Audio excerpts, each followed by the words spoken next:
Hey everyone, and welcome. Tonight, we're going to begin with something a little darker than usual. We're stepping away from the polished, romanticized version of history and into a time of plagues. We are diving headfirst into what life was really like during the Middle Ages. I want you to forget everything Hollywood ever sold you about glistening castles. The truth is, that world was gritty, brutal, and so relentlessly harsh. So, before you get too comfortable in your modern world, if you enjoy the kind of deep dives we do here, take a moment to like the video and subscribe to the channel. It genuinely helps me continue creating this content. And while you're at it, let me know in the comments where you're retuning in from and what time it is for you. It's always fascinating to see our global community coming together for these journeys. Alright. Now, if you can, maybe turn on a fan for that soft, ambient hum in the background. Let's get settled and ease into tonight's story together. Congratulations. You've just woken up. The year is 1325. The good news is, you're alive. The bad news, so are the fleas, and they're hungry. The surface, you relying on is&t. A bed in any sense, you de-recognize.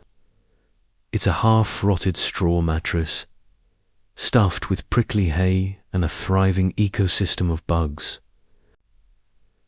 It smells exactly like a barn floor, because, well, it was a barn floor. There are no fluffy pillows, and you can forget about Egyptian cotton sheets. Your only comfort is a single, coarse wool blanket that you're pretty sure hasn't been washed since last winter. It's so matted with accumulated grime, sweat, and dirt that it now weighs roughly as much.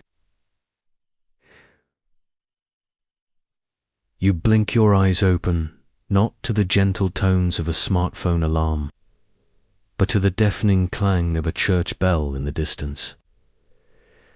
This is the medieval version of an alarm clock, only it's 1,000 times louder, and somehow even less merciful. It commands you. Your home, if you can call it that, is a rickety wooden hut. No windows, and a charmingly open-concept floor plan. And by open concept, I mean your entire family, a few of your more essential livestock. Oh, the smell. It's a fragrant symphony that hits you the moment you take a breath. There's a subtle bass note of stale, spilled beer, layered with the sharp tang of human sweat, the unmistakable musk of a goat, and something damp and musty you sincerely pray isn't mold. But deep down, scented candles haven't been invented yet, and even if they were, they'd just melt into a sad, waxy puddle on your dirt floor, adding another strange element to the olfactory assault. You try to stretch your aching limbs but immediately regret it. The air is freezing, a damp cold that settles deep in your bones, and every one of your joints protests. You are 22 years old, which, in medieval terms, puts you squarely in middle age.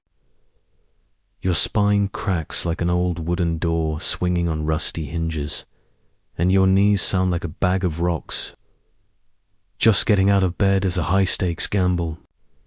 The floor beneath you is either slick and wet from last night's rain, which has a habit of leaking through the thatched roof, or it's dry and crusty from something your neighbor, chicken did while it was wandering through your house earlier. Either way, the moment your bare feet touch the ground. Oh, and privacy. What's that? The very idea is a luxury you can't even conceive of. Your entire family, mother, father, siblings, and maybe a random cousin who showed up 2 years ago and just never left our all waking up. Right beside you. There is absolutely no me time.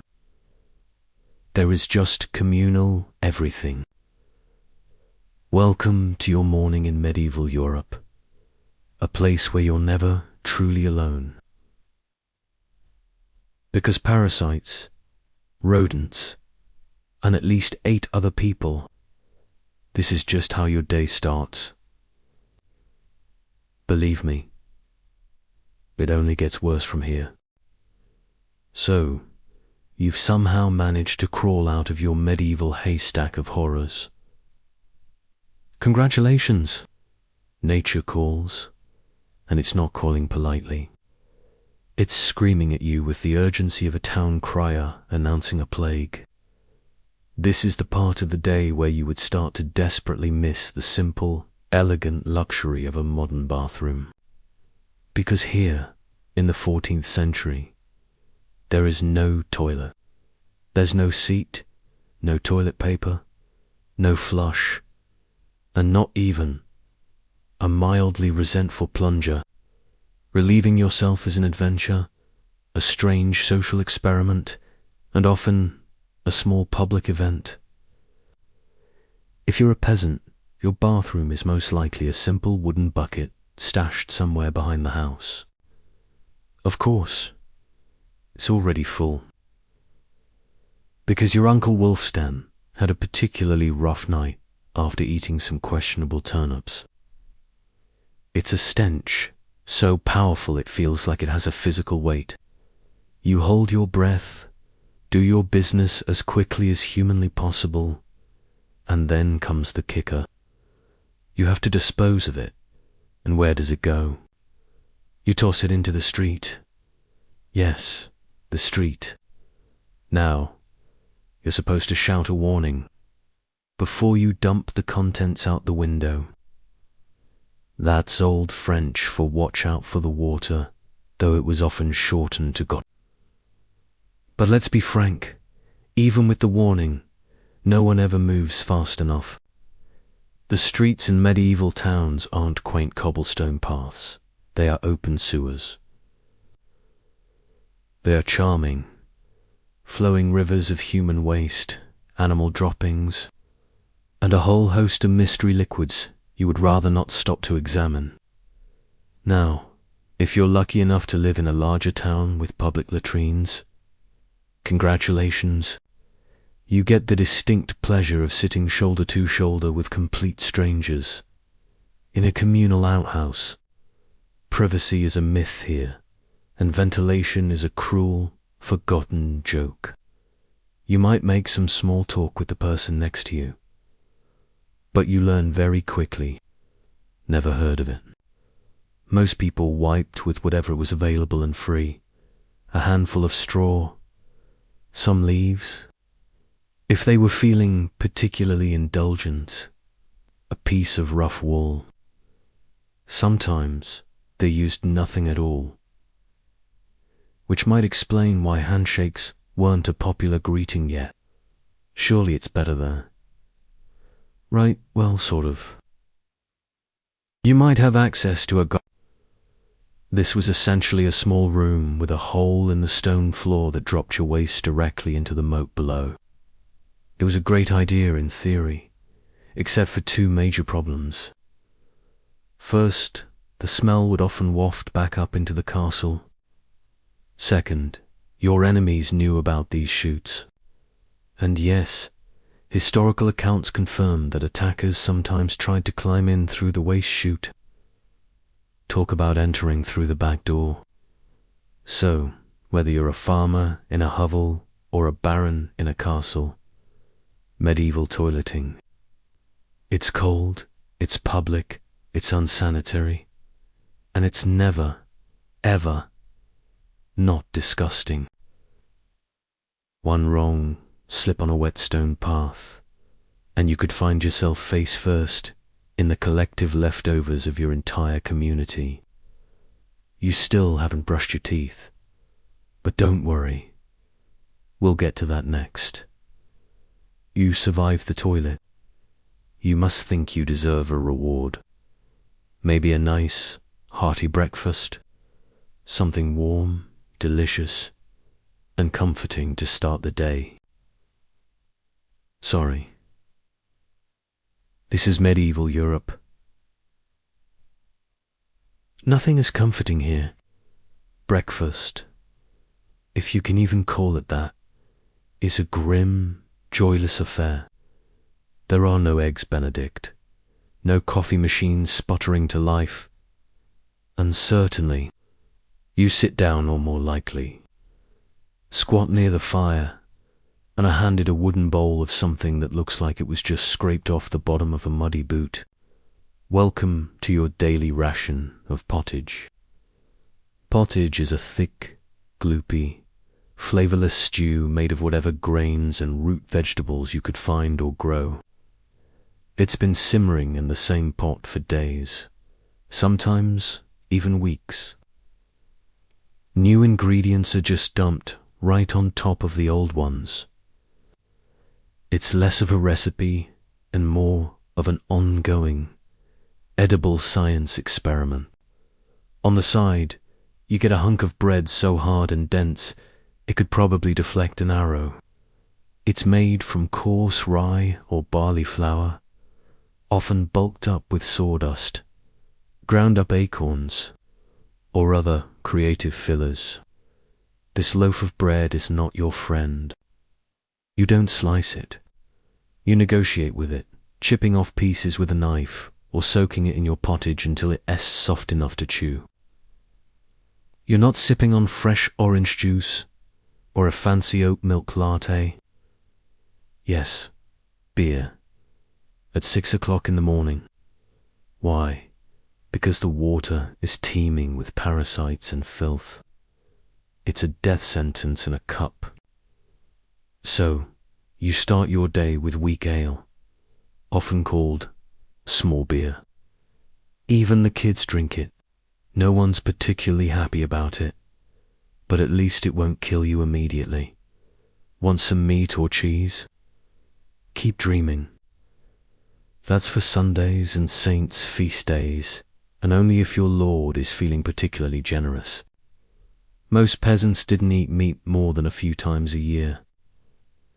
As for fresh fruit, that was only available when it was in season and hadn't already been fermented into wine. And don't even think about spices, unless you're royalty. A single pinch of pepper could cost more than your monthly wages. Salt was so valuable it was often locked away. So, you chew your gritty bread, gulp your medieval beer. Breakfast doesn't energize you. It just happens to you. And now that you're properly underfed and slightly buzzed, it's time to work like your life. Because it absolutely does. So, you've choked down your sad medieval breakfast, and now it's time to get dressed. Not that it's going to help you feel any more human. Your wardrobe consists of exactly one outfit. One. It's a rough, scratchy wool tunic or a simple linen shift that you've worn every single day for months, possibly even years. There's no such thing as seasonal fashion. There is. Just wear this until it either disintegrates into dust, for the most part, optional. If you're lucky, you might have a thin linen. If you're not, well, you're going commando under layers of sweaty, unwashed fabric, all lovingly stitched together by someone who probably had no idea what a proper seam was supposed to look like. There is also no washing machine, no soap as we know it, so your clothes are perpetually stained, stiff with grime, and scented like a compost pile that's been left to marinate in a pigsty.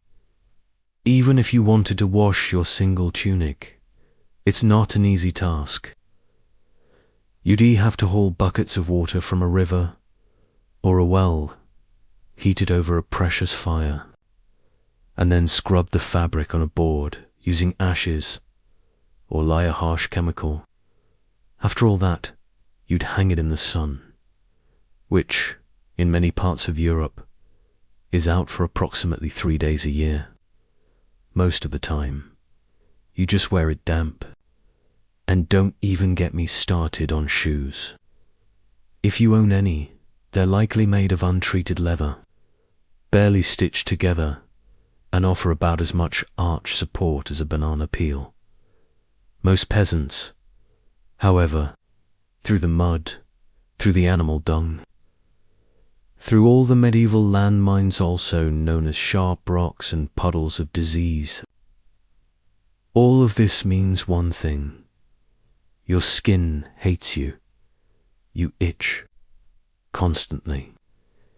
Fleas, lice, and bed bugs live rent-free. Nobles were lousy, monks were itchy, and children were basically walking. No one escaped the torment.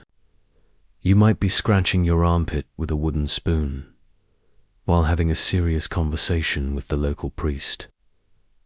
It was just a fact of life. Your skin is raw from the constant rubbing of coarse fabric. Your scalp is a raging battlefield of bites. And if you develop a rash, there's no dermatologist, no hydrocortisone cream, no one to gently tell you it's probably scabies. You just keep on suffering. And if you're lucky enough to not get a secondary infection from all the scratching, that rash will simply accompany you for the next 6 months, like an unwanted medieval sidekick. Now that you're dressed in misery and wrapped in a cocoon of discomfort, it's time to head outside and start working yourself to death. Because your real job, the one that will inevitably break your back, is just getting started.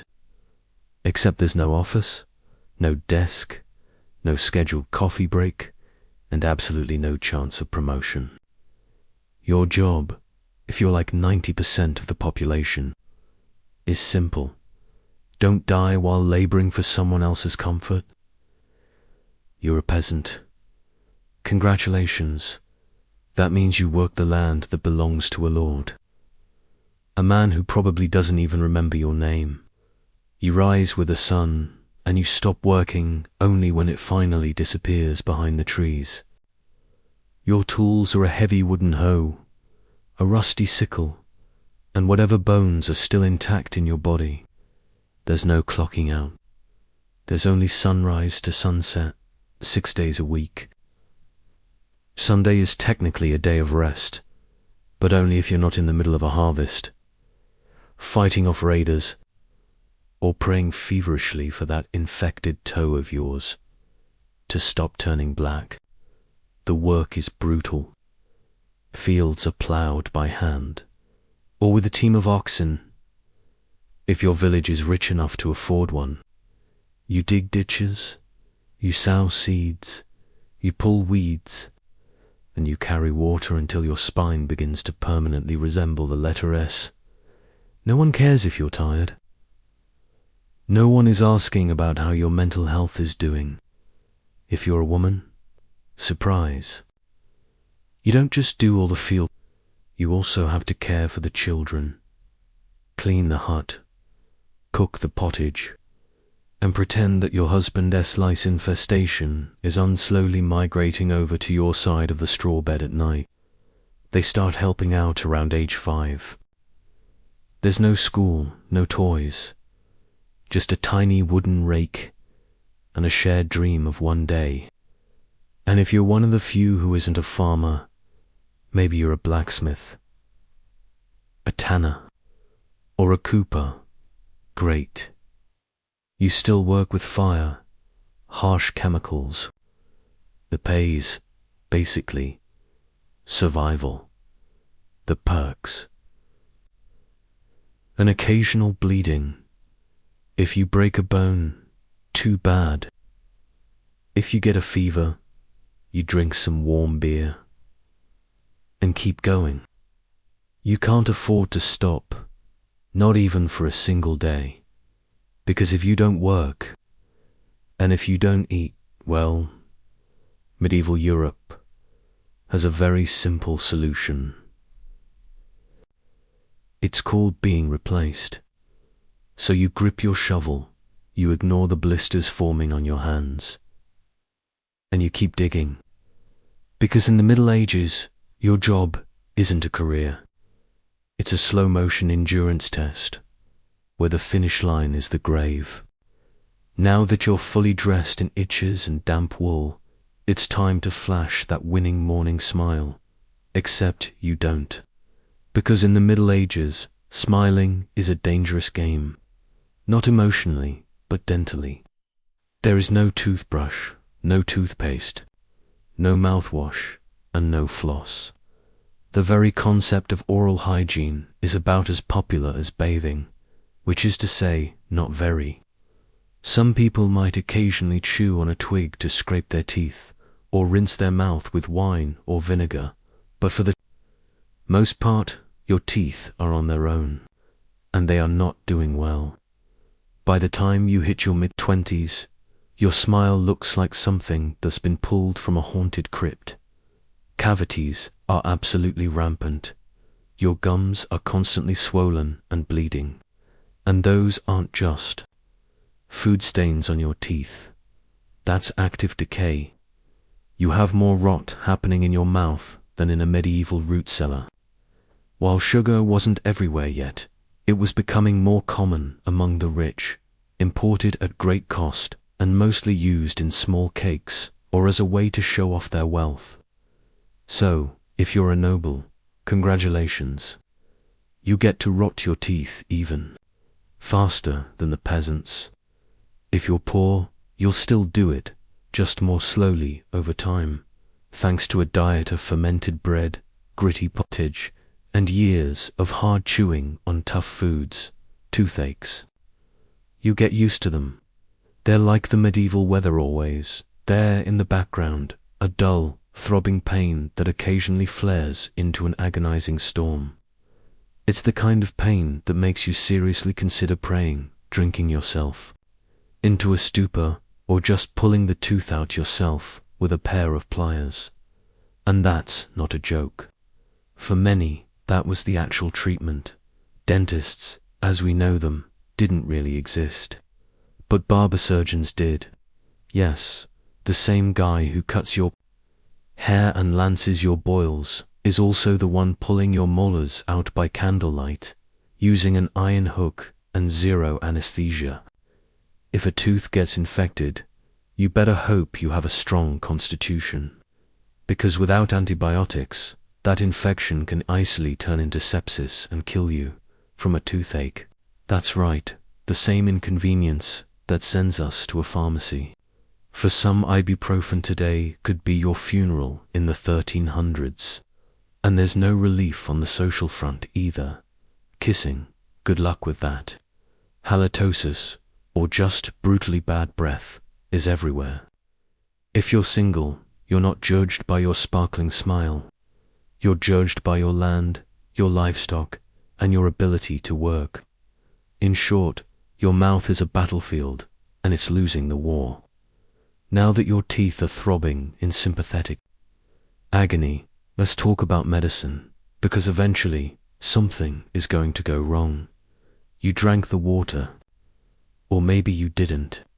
Maybe you just stubbed your toe on a rock shaped like disappointment. Either way, you're sick. You need help. You need a doctor. Too bad you live in the Middle Ages, where medicine is really just polite torture with a theology degree. Let's start with the diagnosis. Everything that is wrong with you, whether it's a cough, a rash, a broken bone, or the creeping, dreaded plague, is caused by your humors being out of balance. The four humors were blood, phlegm, yellow, bile, and black bile. According to medieval science, your health depended on keeping these four liquids perfectly balanced, like some kind of internal, metaphysical soup. got a fever. That's clearly a case of too much blood. The prescribed treatment, bloodletting. That's right, let's just drain some of your life force into a bowl using either a dull blade or a handful of hungry leeches. And yes, barbers were often the ones performing this procedure. Imagine going in for a haircut and a hemoglobin extraction in one convenient sitting. 2 for 1, baby. Feeling sad or anxious? That's obviously an excess of black bile. The cure for that is a healthy dose of laxatives. They might give you a warm herbal purge that will have you sprinting for the bucket, or maybe just tell you to pray harder and put a cold compress on your head while everyone in the village avoids making eye contact with you and starts quietly carving your coffin. Now, if you break a bone or get a nasty wound, you're in real trouble. There's no anesthesia unless you count passing out from the sheer agony of the procedure. Surgery is done with knives that haven't been cleaned since the last crusade. The tools are heated over a fire, not for sterilization, but because they just look scarier that way. Antibiotics are centuries away from being discovered. Germ theory hasn't been invented yet. Most people believe that disease comes from bad air or miasma, or from God being personally annoyed with your moral failings. Got a stomachache? Must have been those sinful thoughts you had last week. Hope you like confessing your sins while you're vomiting. If your condition gets worse, you'll be treated with more leeches, maybe a poultice made of crushed beetles, and a priest at your bedside giving you last rites, just in case. At this point, they're not trying to cure you. They're preparing you for the ultimate cure known as death. And if, by some incredible miracle, you actually recover, everyone just assumes that God took pity on you. The doctor, of course, takes full credit, and the leech gets promoted to a more prestigious vein. So yes, in the Middle Ages, medicine is less about healing and more about surviving the cure. After a long, back-breaking day of labor, lice, and leeches, it's finally time to eat again. You shuffle back to your hovel, your stomach growling, ready for the one small joy. Bad news. Your meal is probably trying to kill you. 2. Let's begin with the basics. Food preservation, as we understand it, doesn't really exist. There's no refrigerator, no freezer, just salting, smoking, or the desperate hope that the winter air will keep things from going completely rotten. Your meat, if you're lucky enough to have any, has likely been hanging for days, marinated in a questionable brine, and possibly shared with a rat or two last night. Bread is the cornerstone of the medieval diet, but even that isn't safe. During bad harvest years, desperate peasants would bulk up their bread dough with things like bark, and if it's a rye season, there's a special bonus. Ergot. Ergot is a fungus that can grow on rye, and, when consumed, terrifying hallucinations, and sometimes a horrible death. It's like eating a loaf of bread that's been laced with LSD and tetanus. Vegetables are only available if they're in season. Turnips. So many turnips. Boiled, mashed, or just floating ominously. If you remember from earlier, is basically a hot swamp of mystery ingredients that's been simmering since your great-grandfather's funeral. Fruit might be available in the fall, but it rots quickly. And sugar is so rare and expensive that it's hoarded by the rich, mostly to show off their status and their blackened, decaying teeth. Dairy is another gamble. Fresh milk spoils, in a matter of hours. Butter and cheese fare a little better, but they're often loaded with bacteria. People eat them anyway because, frankly, the choice is either that or chewing on your boot leather for sustenance. Spices like pepper, cinnamon, or nutmeg are worth more than gold. For the average peasant, flavor comes from onions, salt if you're lucky, and pain.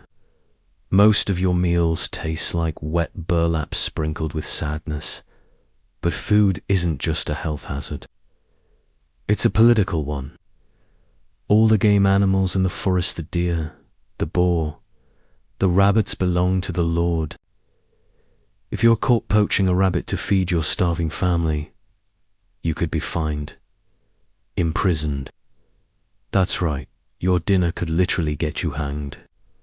So as you sit down to eat your grey, lumpy stew by the light of a flickering, smoky fire, you have to remember that every single bite is a risk. But you eat it anyway, because in the Middle Ages, food doesn't nourish you. It tests you. Now that your stomach is full of questionable substances, let's talk about justice and violence. Just when you think your day can't get any worse, here comes the constant, looming threat. Bloody, and often completely acceptable by medieval standards. Let's be very clear. The Middle Ages were not a peaceful time. The idea of law and order mostly just meant hoping that the local lord wasn't in a bad mood today. Violence was everywhere. It was in the home, in the streets, on the battlefield, in church disputes. Crime was common, punishment was brutal, and justice was often more about performance art than actual protection. If you stole a loaf of bread, you could lose a hand. If you were accused of lying, your tongue might get pierced with a hot iron. If you gossiped too much, you might be forced to wear the scold's bridle, a horrifying metal mask strapped to your head with a bar that went into your mouth to hold your tongue down.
Let's say you're accused of something more serious, like heresy, theft, by being tortured.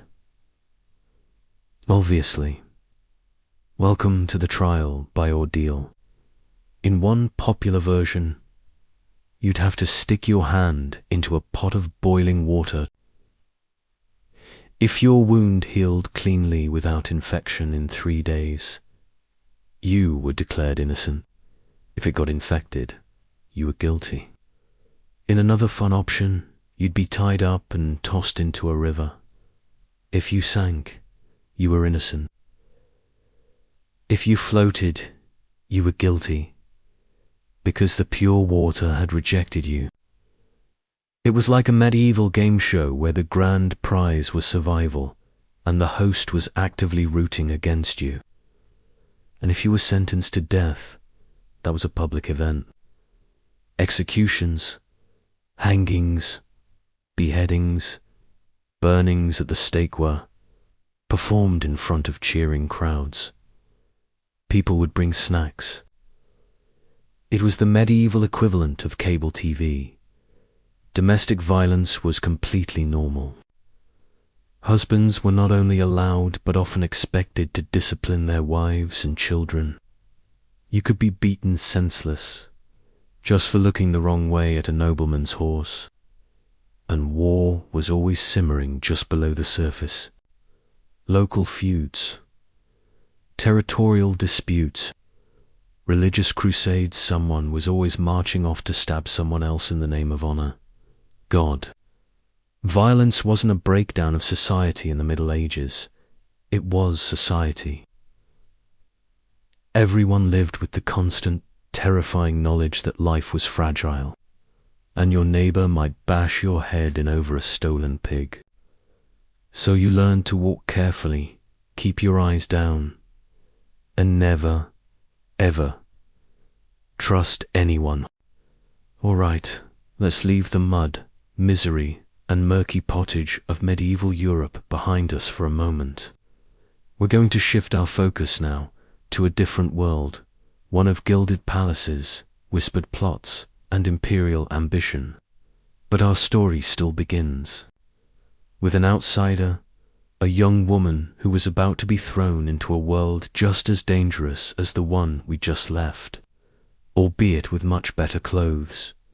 Long before she was known as Catherine, the great empress of all Russia, mistress of reform, and an icon of absolute power, she was simply Sophie. Born Sophie Friedrich August von Anhalt-Zerbst in 1729. She was the daughter of a relatively obscure German princely family. Her family's tiny duchy in Pomerania, a region in modern-day Germany and Poland, offered little in terms of actual power or wealth. But Sophie herself possessed something that no royal title could ever provide: a razor-sharp intelligence, a relentless, almost unnerving charm, and a quiet, burning hunger for greatness. Her upbringing was strict and far from loving. Her mother, Johanna, was a cold and calculating woman, not a warm, nurturing figure. She was a social climber, obsessed with status and marrying her children into powerful European courts. Sophie was more of a pawn to her than a daughter. Sophie's father, a Prussian military officer, was more distant than disciplinary, often away on duty. From a very young age, Sophie learned to walk the fine, treacherous line between outward obedience and inner cunning. She read voraciously, devouring books on history, philosophy, and politics. She learned to speak multiple languages fluently, and most importantly, she learned how to observe a room, to understand the currents of power and personality before ever speaking a word. These were skills that would soon become essential survival tools in one of the most brutal and unpredictable courts in all of Europe. The moment that changed her life came from Russia. The reigning Russian Empress, Elizabeth Petrovna, was searching for a suitable wife for her heir, her nephew, the Grand Duke Peter. Elizabeth's criteria were very specific. She looked beyond Russia's borders, believing a foreign bride would be more pliable, more grateful, and therefore easier to control. Peter himself was of German descent, so a German princess seemed like a natural fit. Sophie fit the bill perfectly. She had noble blood, she was a Lutheran of faith. She would, of course, be forced to abandon for Russian orthodoxy, and she had a reputation for both grace and humility. At just 14 years old, Sophie was summoned to Russia, a call that would tear her away from everything she had ever known. She arrived in the freezing, formidable capital of St. Petersburg in 1744, a teenage girl wearing thin German fabrics and a carefully practiced diplomatic smile.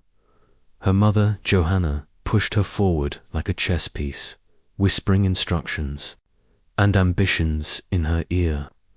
Sophie, however, already had her own game in mind: to become acceptable in Russian society. She knew she had to become Russian herself.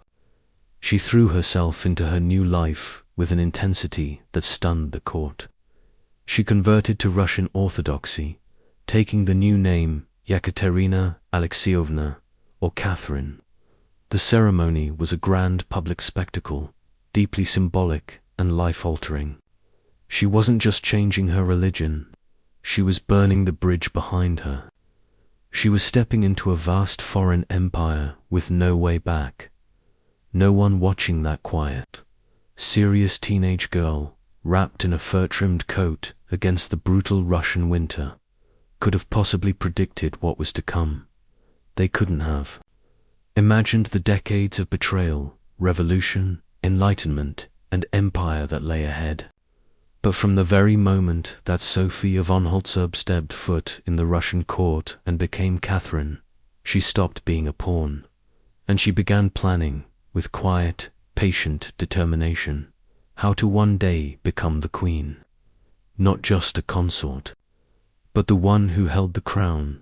Her journey had just begun, and the court she had entered was a glittering, deadly trap. Catherine's marriage to the Grand Duke Peter was supposed to secure her place in Russian royalty, the culmination of her mother's ambitions and Empress Elizabeth's political calculations. But from the very beginning, it felt more like a gilded cage than a crown. Peter, the heir to the immense Russian throne, was not the dashing, intelligent prince of fairy tales. He was awkward, deeply immature, and utterly obsessed with his collection of toy soldiers. He was far more interested in playing elaborate war games in his private chambers, sometimes for hours on end, than he was in learning how to govern an empire or showing any kind of affection to his new wife. Some historical accounts even suggest that he refused to consummate the marriage for years, leaving Catherine in a precarious and humiliating position. His loyalties were painfully clear. He idolized Frederick the Great of Prussia, Russia's traditional enemy, and he openly resented the Russian court that had adopted him. He saw its traditions as backward and its people as unsophisticated. In stark contrast, Catherine embraced Russia with a fierce, almost desperate determination. She spent her days mastering the complex Russian language, poring over books on its history, and memorizing the intricate rituals of the Orthodox Church. She wanted to belong. Peter wanted to escape. This fundamental mismatch wasn't just an emotional problem. It was a political one. The Russian court of the 18th century was a viper's nest of gossip, paranoia, and brutal power games. Empress Elizabeth still ruled with absolute authority, but her health was in steady decline. Everyone in the palace knew that a transition of power was coming, and everyone had their own agenda. Alliances were shifting, factions were forming, and knives were being sharpened in the shadows. As the Grand Duke's wife, Catherine was watched constantly. Her letters were intercepted and read by the Empress's spies. Her friendships were monitored. Her every move was scrutinized and reported. She couldn't trust her own husband, who was prone to drunken, childish tantrums and often humiliated her in public. She couldn't trust her mother, Johanna, who was still whispering in her ear, trying to use her as an agent for foreign interests, a mistake that eventually got her mother banished from the court. She couldn't even trust her servants, who could be paid to report on her activities. In this glittering world of silk and secrets, alliances could turn into accusations overnight. But Catherine was no fool.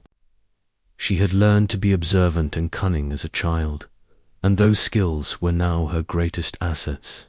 She learned to play the court's dangerous games quietly, patiently cultivating allies in the shadows. She charmed powerful military officers with her intelligence and grace. She made friends with influential scholars and members of the clergy. She developed a reputation for dignity, piety, and restraint, stark and deliberate. Contrast to her husband's erratic behavior and his open contempt for all things Russian. Behind the closed doors of her private chambers, Catherine began a different kind of education. She started reading the works of Enlightenment thinkers like Voltaire and Montesquieu, philosophers who wrote about reason, justice, and the responsibilities of a ruler, while others at court saw her as little more than a young foreign consort, a pretty but powerless figure. She was secretly building a vision. It was a vision not just for herself, but for the future of Russia nation she believed could be one of strength, education, and reason. But there was one major problem standing in her way. Her husband. The longer Peter lived, the longer Catherine remained in a state of limbo, a powerless wife to a man who was clearly unfit to rule. Her position was fragile. If Peter became Tsar, he could easily divorce her, cast her aside, or lock her away in a convent for the rest of her life. So she waited. She observed, and she planned. She knew, with a certainty that must have been both terrifying and thrilling, that the Russian throne wouldn't simply be inherited by her. If she was going to have it, it would have to be taken. In 1762, after nearly 2 decades of waiting, watching, and quietly maneuvering through the treacherous currents of the Russian court, Catherine saw her moment, and she seized it with a breathtaking precision that would shock all of Europe.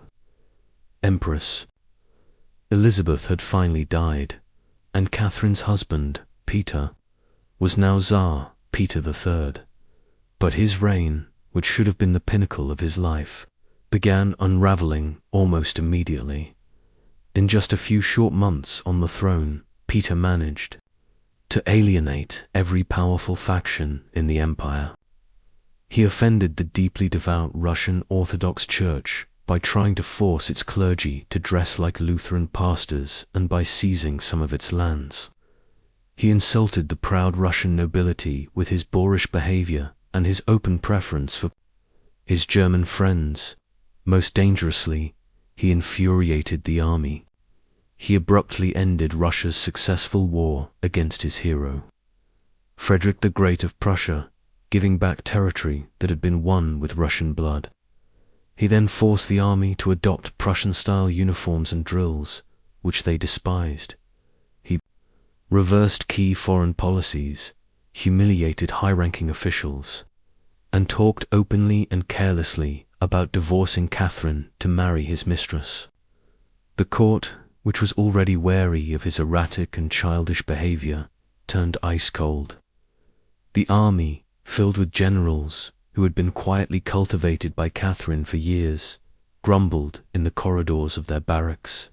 Even ordinary Russians, who were fiercely patriotic and deeply religious, saw their new Tsar as a foreign puppet who mocked their most sacred traditions. He was not their Russian father. He was a German fool.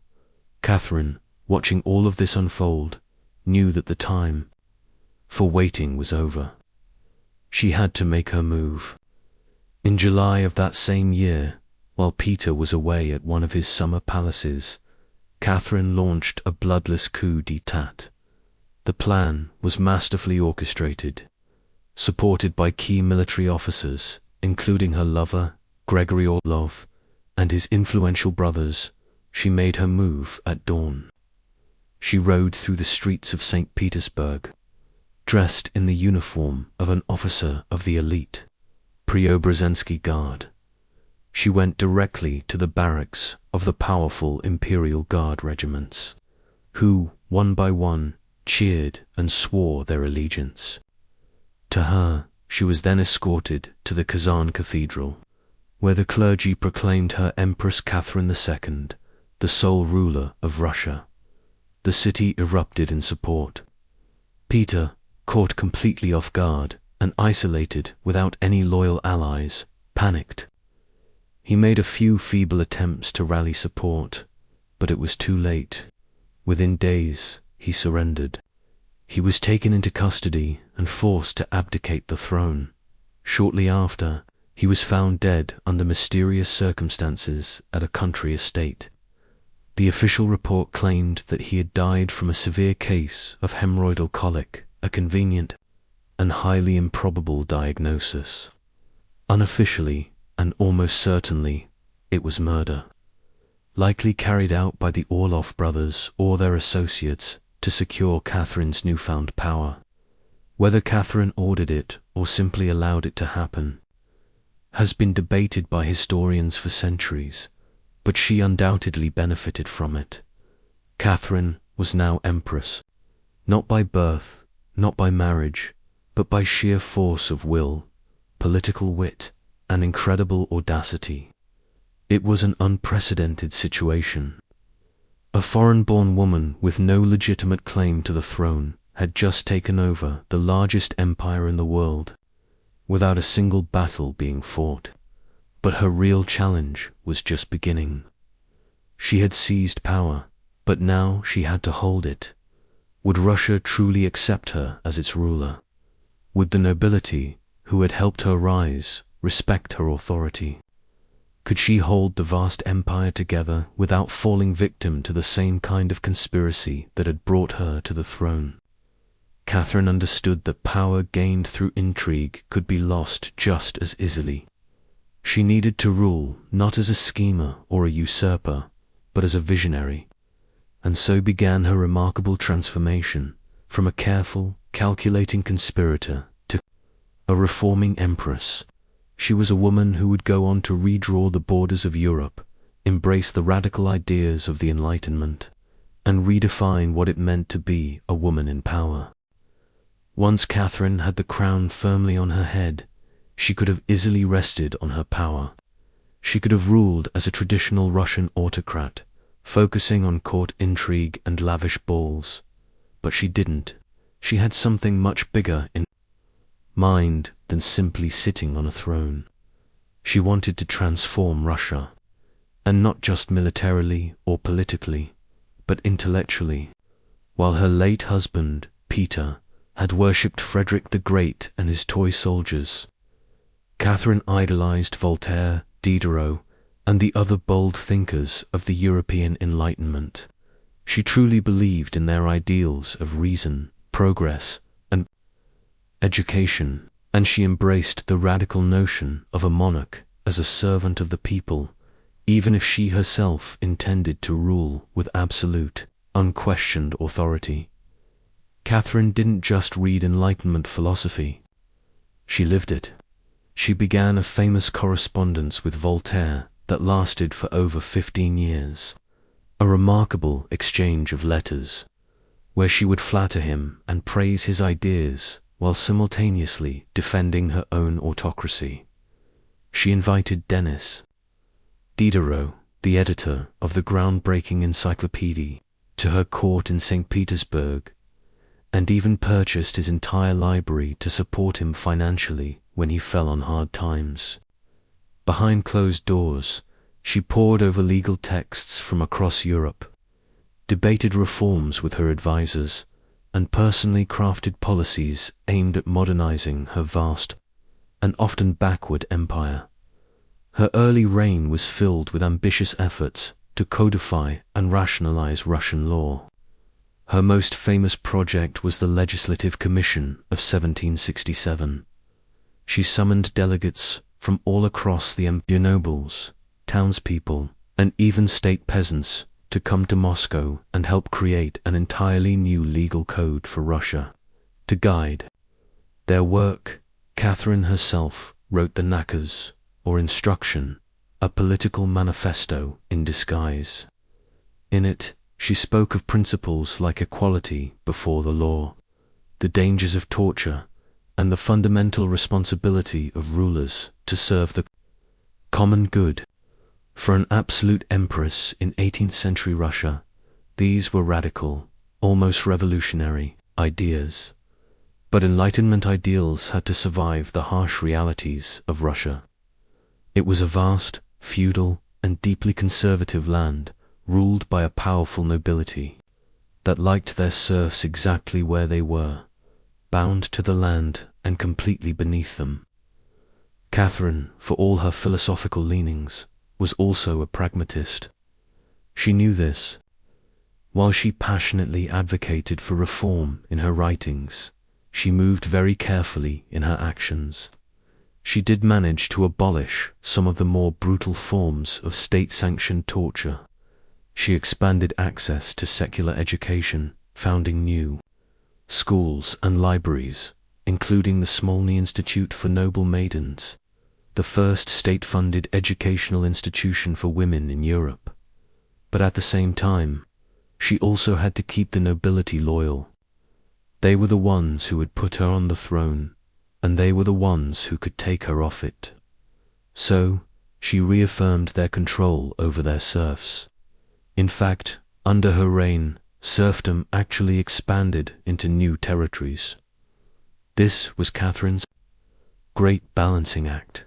She was a philosopher, queen in public, writing elegant letters to Paris, and a practical, sometimes ruthless, empress in private.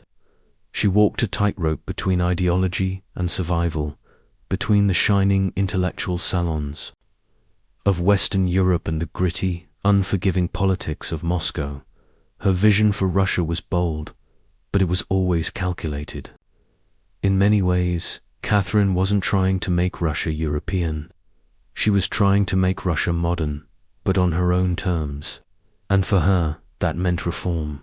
Yes, but reform guided by an iron hand tucked inside a velvet glove. She was laying the groundwork for a new kind of Russian identity, one that was both powerful and enlightened.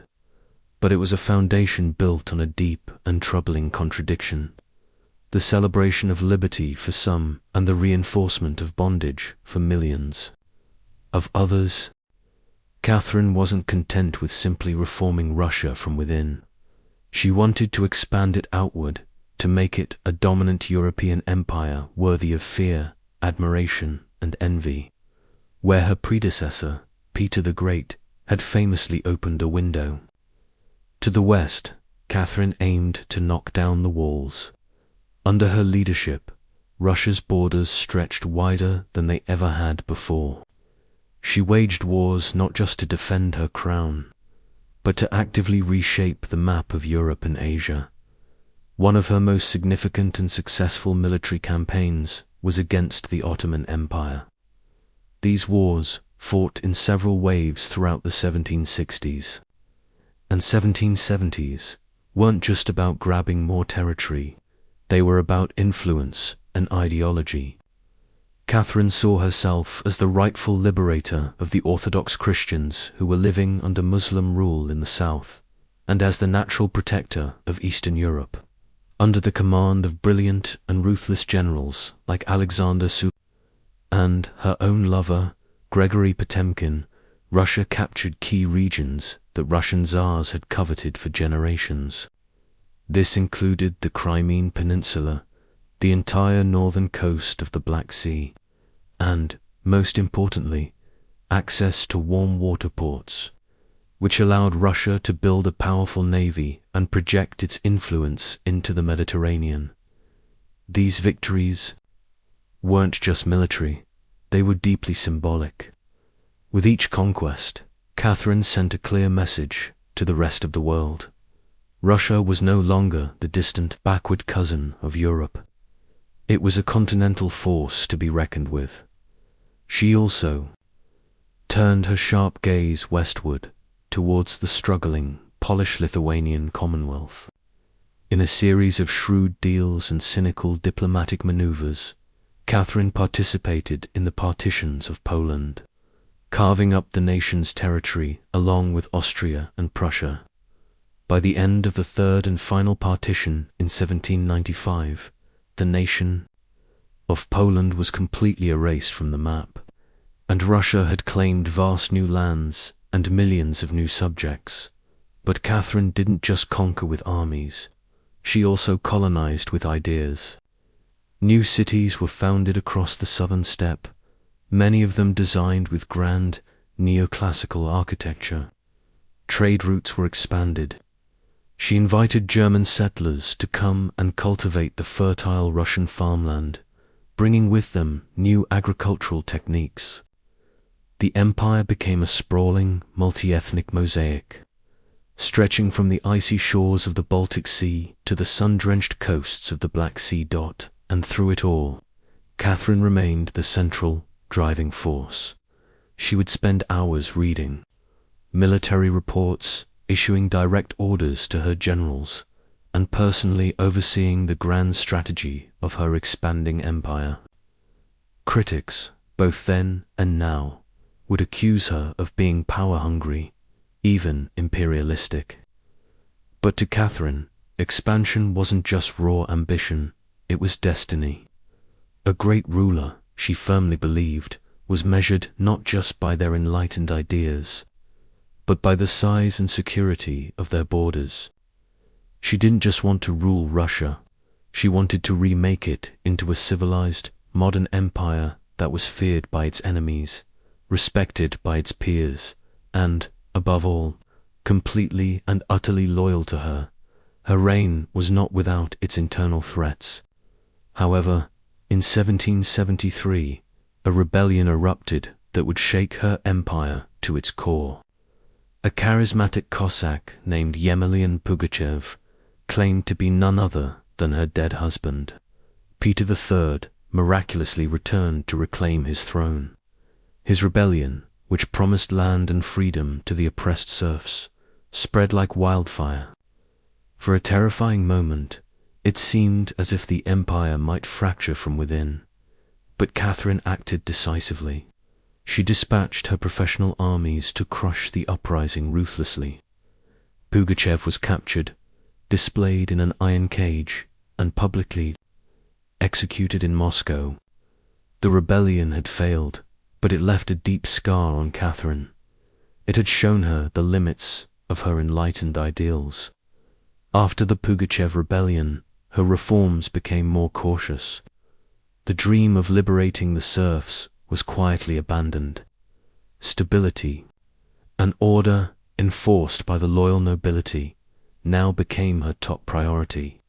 Her velvet glove still held an iron hand, but now that hand was clenched into a fist.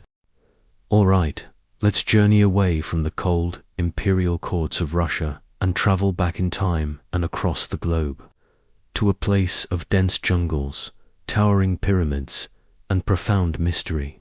In the humid, green depths of the Chiapas jungle in southern Mexico lie the ruins of Palenque, a once great city that whispers stories from the ancient Maya world. Its limestone temples rise majestically above the rainforest canopy, their carved faces eroded by centuries of sun and rain, but still brimming with secrets. And in 1994, one of those secrets finally decided to reveal itself. A team of Mexican archaeologists, led by the talented Fanny Lopez Jimenez, was conducting a routine survey of Temple 13.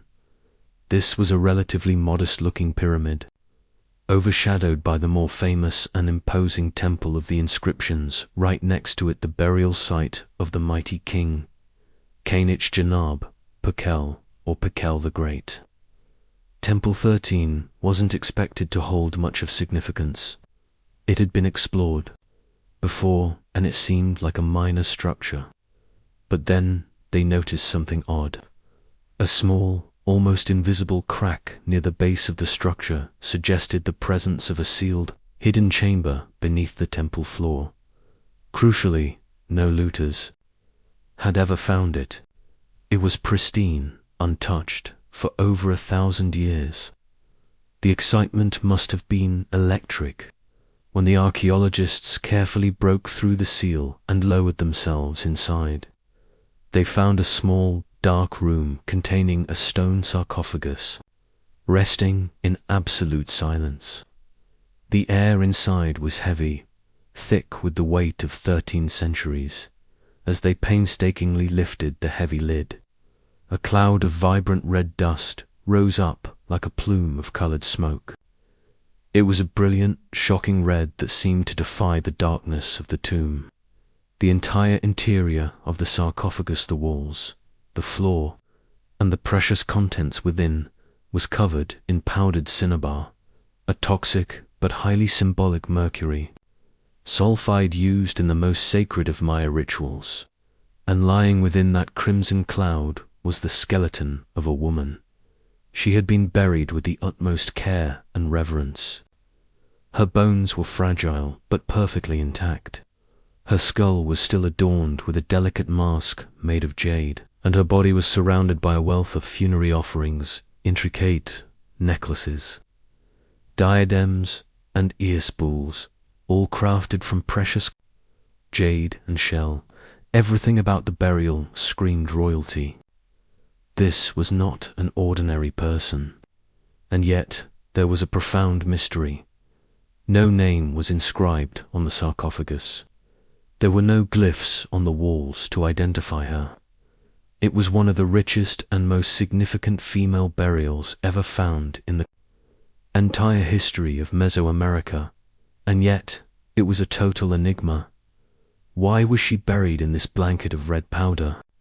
Who was she? Was she a powerful queen, a high priestess? Or perhaps, as many began to suspect, was she Pakal's own wife, laid to rest beside her mighty husband? The researchers, unable to give her a proper name, simply called her the Red Queen, and the name stuck. But even with modern forensic analysis, they couldn't say for sure who she was, only that she had lived sometime around the 7th century, during the absolute golden age of Palenque. Unlike most other Maya tombs, which were often looted in antiquity, hers had been deliberately hidden, perfectly sealed, and purposefully isolated from the world. Her burial wasn't just a ceremonial act, it was a deeply spiritual one.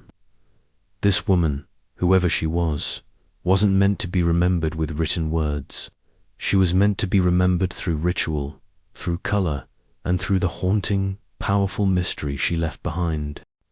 The most haunting and visually stunning feature of the Red Queen's tomb wasn't her exquisite jade jewelry or the profound silence of the sealed chamber. It was the red dust.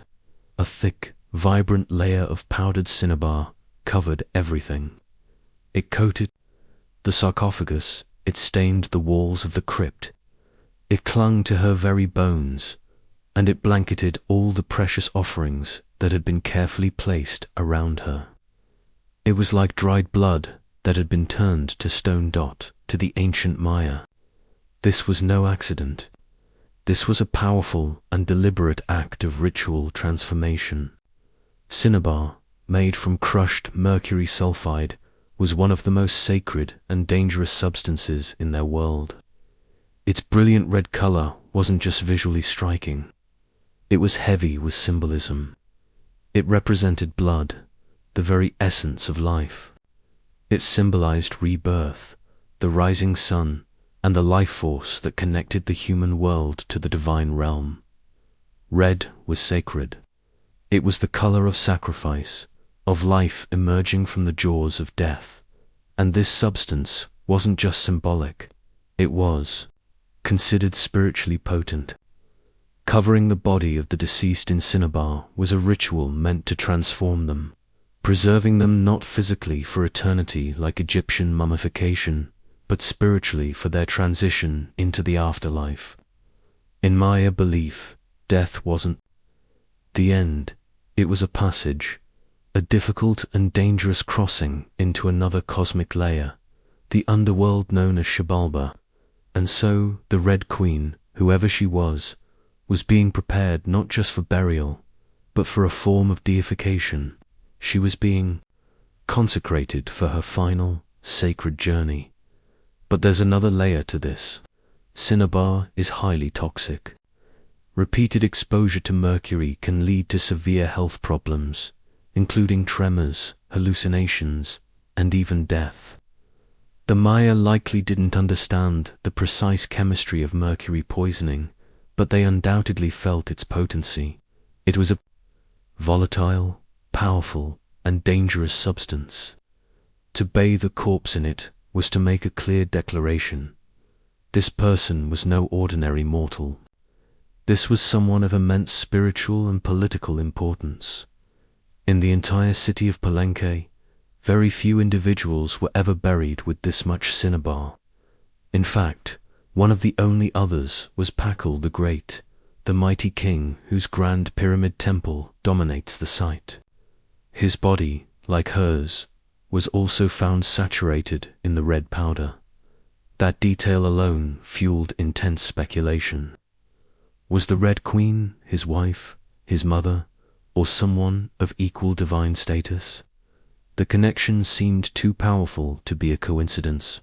Her skull had been placed on what appeared to be a layer of jaguar skin, another incredibly sacred symbol of royalty and power in the Maya world. Around her were other clues: bone needles, sharp obsidian blades, and miniature jade figurines, all hinting at complex rituals that were performed either during her life or in her honor at the time of her death. Every part of her burial told a story without using a single written word. It was a story of power cloaked in secrecy, of a woman being prepared to cross into the underworld, not in silence, but in a blaze of ceremonial glory, drenched in the sacred color of sacrifice and life itself. The clues were all there, waiting to be deciphered, pointing towards the identity of a woman who was clearly a central figure in the golden age of Palenque. The most compelling theory, and the one that most scholars lean towards today, is that the Red Queen was Zakbu Ajor, the wife of Kainij Janab, Pakal the Great. Zakbu Ajor was more than just Pakal's consort. She was a powerful figure in her own right. Born into a noble family, she married into Palenque's royal dynasty at a young age. She bore at least 3 sons, all of whom would hold high status, and she played a key ceremonial and political role. During her husband's long and prosperous reign, if anyone in Palenque was worthy of being buried with such extraordinary honor, it was her. Supporting this theory is the tomb's location just a few feet away from Pakal's own grand burial pyramid, the Temple of the Inscriptions. This proximity strongly suggests a deliberate and meaningful pairing, husband and wife, rulers together even in death. And then, of course, there's the cinnabar. As mentioned, only 2 burials in all of Palenque have been found with such an intense and complete covering of cinnabar, Pakal's and the Red Queen's. It's highly unlikely that this was a coincidence, but this is where the mystery deepens. DNA tests were conducted on both sets of remains in the hopes of confirming a familial connection. The results, however, were inconclusive. The woman's bones showed no direct maternal link to Pakal's 2 sons, who were also buried nearby. But that didn't rule out a spousal relationship. After all, a wife would not share a direct maternal bloodline with her children's paternal relatives. Some have argued she could have been Lady Sak, Kuk, Pakal's powerful mother who ruled Palenque as Queen Regent before he came of age. Others have suggested she might have been a high priestess, a sister, or a royal ancestor whose name has simply been lost to the erosion of time. Still, the weight of the evidence, the location, the date, the cinnabar, the sheer richness of the burial points most strongly to Zakbu Ajor, a queen by title, a mother of future kings, and a spiritual counterpart to one of the greatest rulers in Maya history. The lack of a name may not have been an oversight at all. It may have been intentional. In Maya cosmology, the soul lived on not through written monuments, but through ritual, through symbol, and through the eternal whispers of the earth. And so the Red Queen remains, suspended between legend and truth, a woman who once ruled, remembered not in stone, but in scarlet and in silence. All right, our final journey tonight takes us into the 20th century, to a world of vibrant color, revolutionary politics, and unimaginable pain. We're going to explore the life of an artist who didn't just paint her reality, she painted her soul, turning a life of suffering into a legacy of defiant beauty. Frida Kahlo was born on July 6, 1907, in the vibrant, colorful district of Coyoacán, which was then a small village on the outskirts of the sprawling Mexico City. Her childhood home, the famous Casa Azul, or the Blue House, was filled with color, contradiction, and a quiet, stoic strength. This house would later become her sanctuary, her battleground, her prison, and ultimately a museum dedicated to the memory of one of the most iconic artists of the 20th century. Frida was the third of 4 daughters born to Guillermo Kahlo, a reserved and intellectual German-Hungarian photographer, and Matilda Calderon, a devout Catholic woman of indigenous and Spanish descent. Her parents were a study in opposites. Guillermo was quiet and artistic. Matilda was religious and emotionally distant. Frida would inherit her father's sharp, introspective mind and his artistic eye, but she would also inherit her mother's fierce, unyielding resilience. As a child, Frida was imaginative, outspoken, and incredibly bold. She read voraciously and was known for asking the kinds of questions that most adults didn't want to answer. But at the tender age of 6, her life was first touched by tragedy. She contracted polio, an illness that left her right leg permanently thinner and weaker than the other. It was a physical difference she would try to mask for the rest of her life with long, flowing skirts, but she never allowed it to limit her fiery spirit. The illness left her bedridden for months and isolated her from other children. It was during this lonely time that she grew incredibly close to her father, who encouraged her to exercise, to ride bicycles, and to stay mentally sharp and engaged with the world. Unlike most girls of her time, Frida didn't aspire to become a wife or a homemaker. Her ambitious goal was to become a doctor. At age 15, she enrolled in the prestigious National Preparatory School in Mexico City, one of only a handful of girls accepted into the elite institution. There, she stood out immediately, not just for her keen intelligence, but for her rebellious wit, her radical political thinking, and her unique, androgynous sense of style. She fell in with a group of young, brilliant intellectuals known as the Cachuchas, who spent their days debating philosophy, literature, and revolutionary politics. Frida was drawn to revolution in all its forms, to any idea that dared to challenge tradition. But even in those early years, before the horrific bus crash that would shatter her body and define her life, and long before the international fame that would define her legacy, Frida Kahlo was already painting herself into the world. She did it with sharp edges, with unapologetic ideas, and with an identity that was simply too big and too bold to fit inside anyone else's expectations.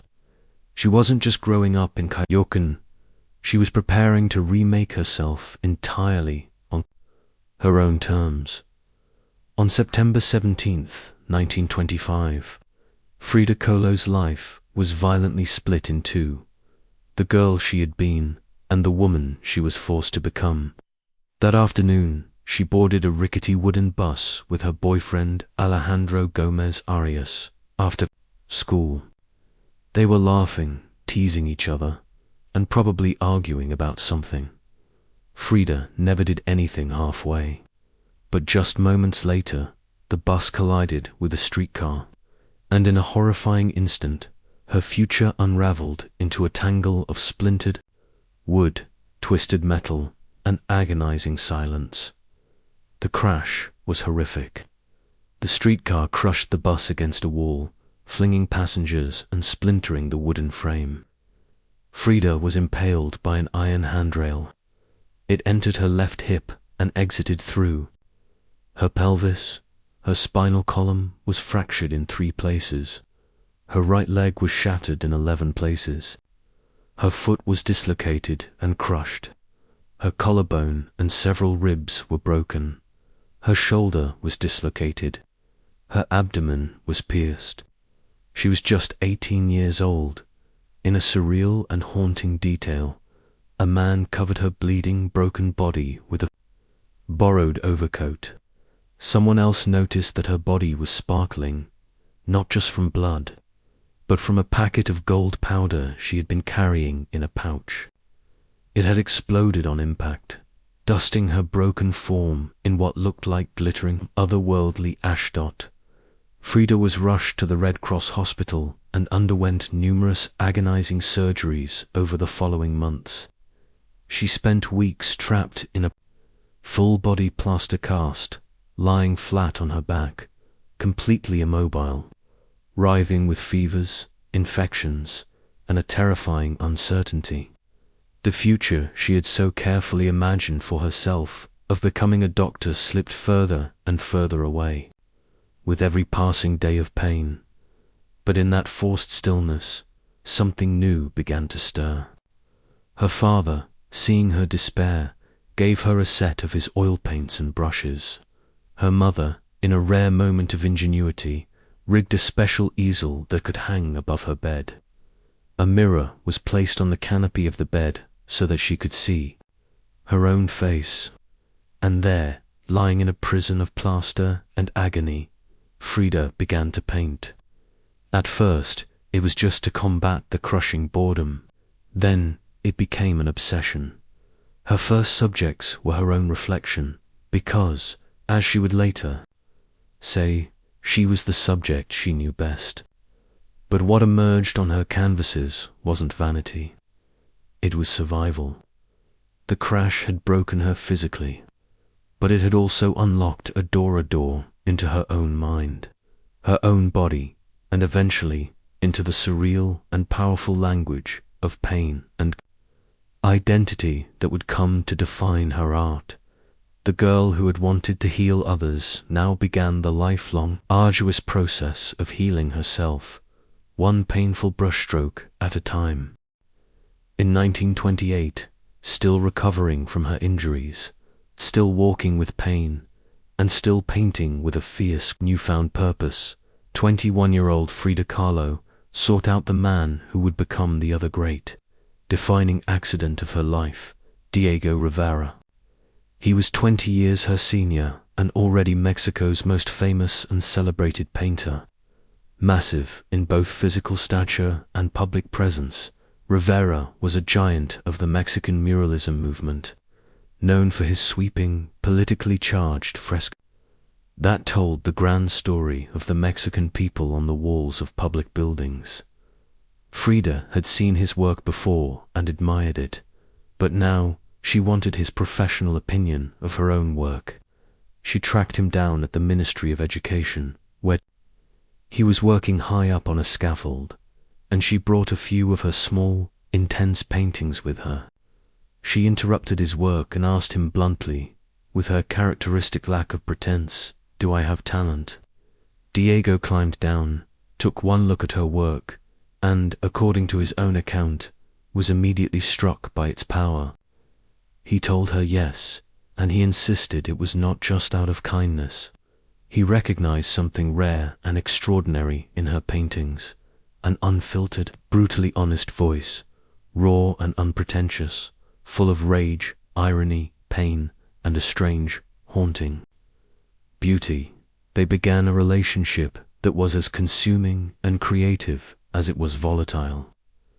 Frida once famously said, "I suffered 2 grave accidents in my life, one in which a streetcar knocked me down. The other was Diego." They married in 1929, an odd pairing to almost everyone who knew them. There was Diego, the massive, unkempt, notoriously unfaithful, and politically famous muralist. And then there was Frida, the sharp-tongued, fiercely independent, and physically fragile young painter who already walked with a cane. Her parents famously called it a marriage between an elephant and a dove.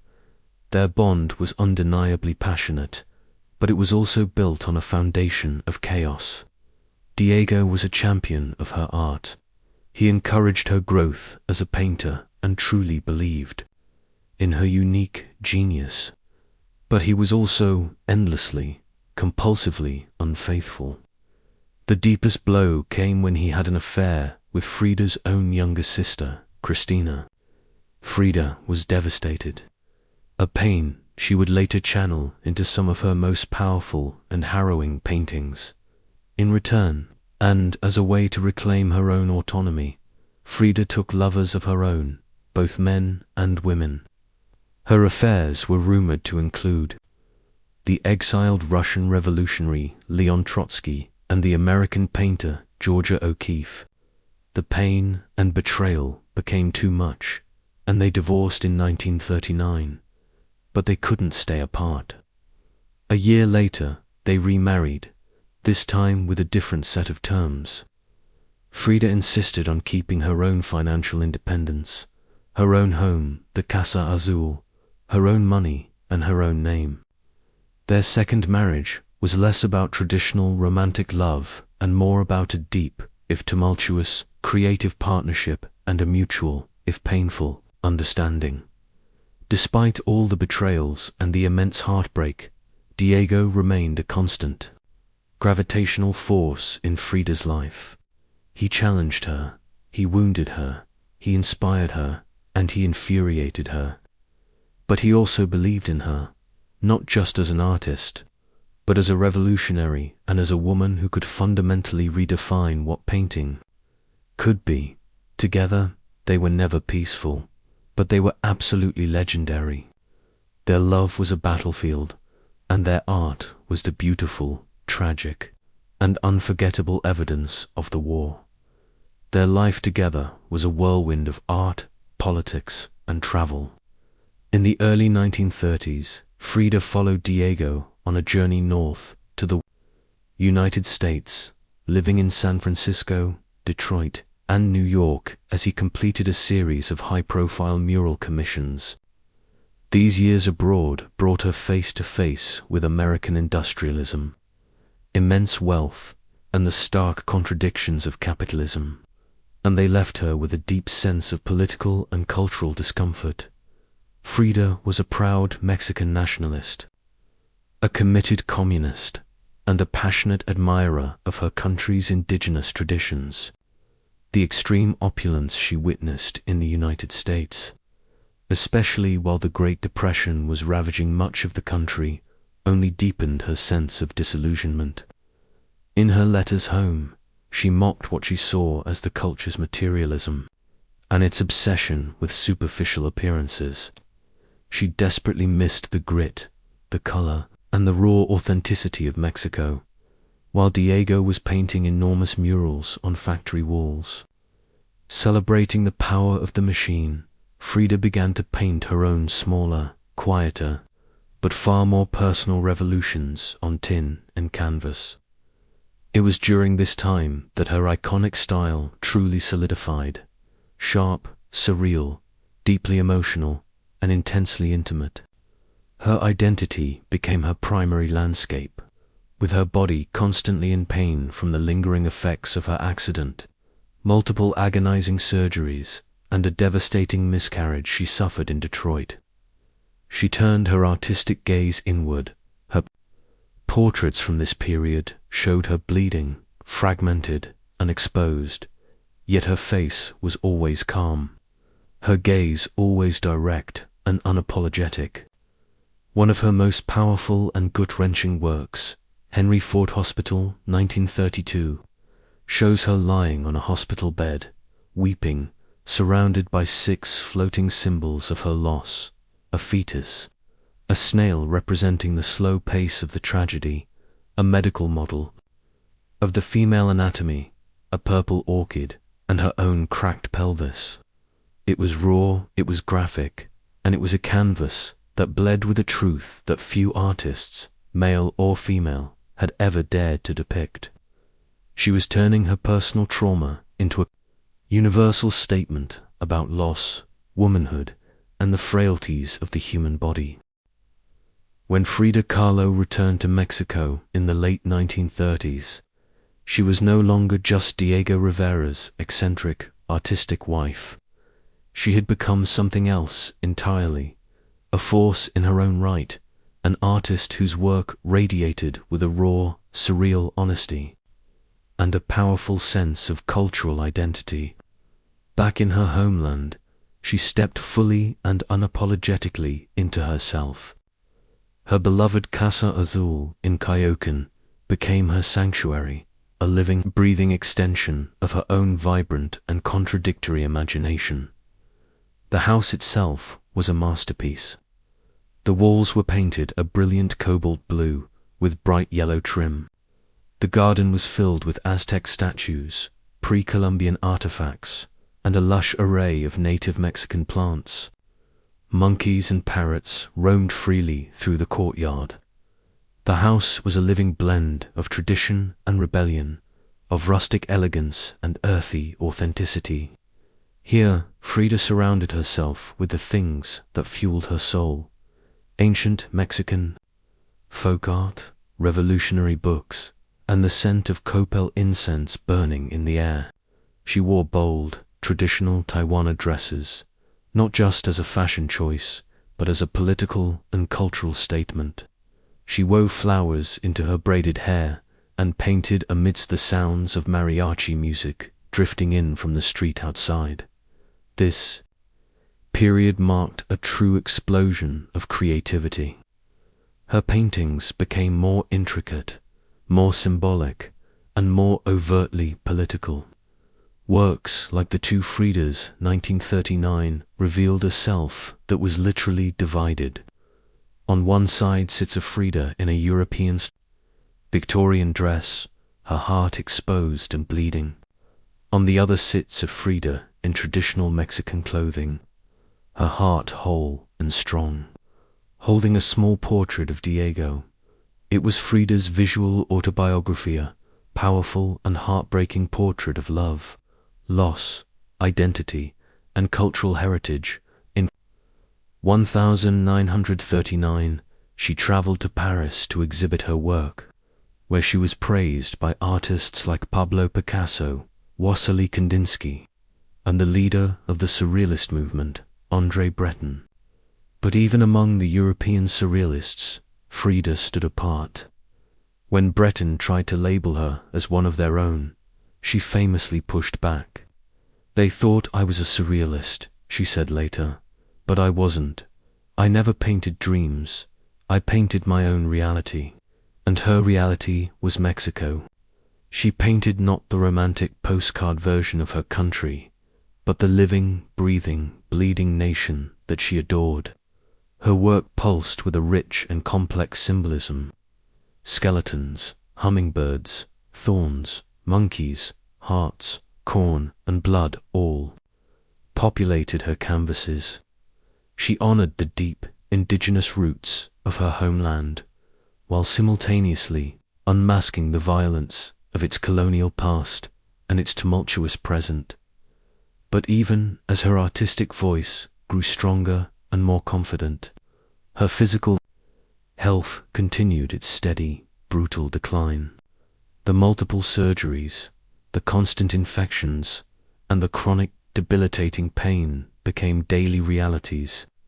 Still, she painted through it all, often propped up in her bed, her torso bound in rigid steel and leather corsets, her fingers clenched tightly around her paintbrush.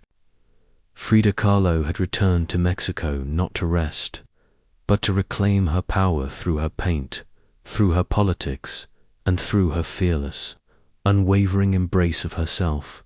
Her pain and her art were now inextricably linked. Each canvas became both a release and an act of defiance. Her works grew darker, more confrontational. She painted with a clarity that was sharpened by suffering, refusing to hide behind simple metaphor. In The Broken Column, 1944, She presents herself nearly naked, split down the middle, her body pierced with nails. A cracked and crumbling ionic column has replaced her spine, a visceral symbol of her shattered body. Yet her face is stoic, her gaze unflinching, with tears streaming down her cheeks. Pain, for Frida, was no longer just a subject. It was her lifelong companion, her antagonist, and her muse. Her political voice also grew louder. She officially rejoined the Mexican Communist Party, marched in demonstrations whenever she could, wrote fiery letters, and used her art to call out imperialism and social injustice.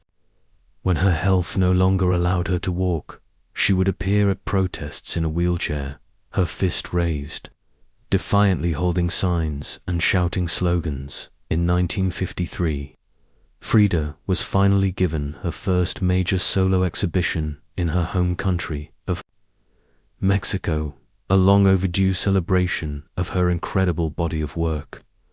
But her health was so fragile by this point that her doctors told her she absolutely could not attend. So, she did what only Frida would do. She arrived at the gallery in an ambulance, was carried in on a stretcher, and was placed in the center of the gallery on her own four-poster bed, which had been brought from her home, dressed in her traditional finery, surrounded by her own powerful work. She greeted guests with tequila, laughter, and that incredible, defiant fire still burning in her eyes. Her final paintings were both childlike and harrowing. In Marxism will give health to the sick, she painted herself wearing a steel corset, being cradled by the giant hands of Karl Marx as she cast away her crutches. Her very last known work was a still life of sliced watermelons, with one piece bearing the inscription, "Viva la vida long, live life." Even in the face of imminent death, she remained defiant, joyful, and deeply political. Frida Kahlo's final years were not a surrender. They were a revolution, painted in pain, but always, always signed with life. On July 13th, 1954, at the age of just 47, Frida Kahlo died in the same place she had been born, Casa Azul, in Coyoacán. The official cause of death was listed as a pulmonary embolism, but those closest to her whispered of something deeper. She had been ill, yes, but she was also utterly exhausted by the pain, by the endless surgeries, by the long, brutal war she had waged with her own body. Her last diary entry was brief but piercing. "I hope the exit is joyful and I hope never to return." But in the years that followed her death, something extraordinary happened. Frida Kahlo refused to disappear. At first, her name was whispered mostly in art circles, her work difficult to categorize. But slowly, her image, her story, and her incredible defiance began to resonate. Through the 1970s and 1980s, as feminist scholars and activists began reclaiming the forgotten voices of powerful women, Frida's became louder. She wasn't just a painter anymore. She was a symbol of pain turned into beauty, of feminism born through resistance, of Mexican identity celebrated without apology, and of queerness, disability, revolution, and authenticity. Today, Frida's face is everywhere. But what makes her legacy so powerful isn't just that people know her face, it's that they recognize the truth behind it. She didn't try to be flawless. She celebrated what made her different: her disability, her queerness, her politics, her culture, and turned it into art that transcended borders. She has become a global symbol of defiance. For queer communities, she's a fearless bisexual icon. For women, she's a reminder that power doesn't require permission. For disabled artists, she's proof that pain can fuel the brush, not stop it. And for Mexico, she is a daughter, reclaimed, fierce, folkloric, and forever part of the national soul. Frida Kahlo never asked to be a symbol. She simply told the truth about herself, and in doing so, she told the truth for millions of others who had never seen themselves reflected in art before. When we see her face, we see courage, we see color, we see resistance, we see Frida not gone but immortal.